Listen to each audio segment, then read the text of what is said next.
আজ থেকে ৩ বছর আগে ঠিক এভাবেই চলে ৪ হাত এক করার আয়োজন।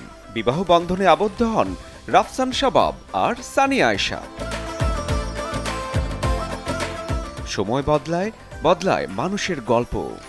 ওয়ান সাইডেড এফোর্ট বা ওয়ান সাইডেড লাভ দিয়ে আমার কাছে মনে হয় না যে একটা সংসার বা একটা বিয়ে টিকে রাখা সম্ভব।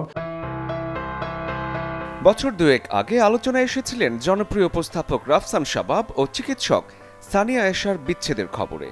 ৩ বছরের দাম্পত্য জীবনের ইতি টেনে দুজনেই বেছে নেন ভিন্ন পথ।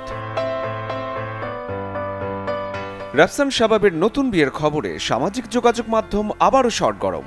আর ঠিক তখনই নেটিজেনদের কৌতূহল, কোথায় আছেন, কি করছেন রাফসানের সাবেক স্ত্রী সানিয়া আয়েশা। উত্তরটা মিলেছে এশার ফেসবুকে।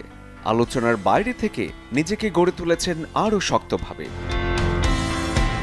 ফেসবুক প্রোফাইল থেকে জানা যায়, কসমেটিক মেডিসিনের জগতে সাফল্যের সঙ্গে ক্যারিয়ার এগিয়ে নিচ্ছেন সানিয়া আয়েশা। বর্তমানে তিনি যুক্ত আছেন এস্তে এস্থেটিক হাসপাতালে মেডিসিন কনসালটেন্ট হিসেবে।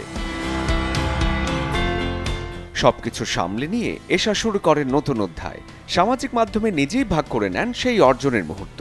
এক পোস্টে তিনি লেখেন, সবার প্রতি কৃতজ্ঞতার পাশাপাশি কনসালটেন্ট হিসেবে যোগদানের কথা।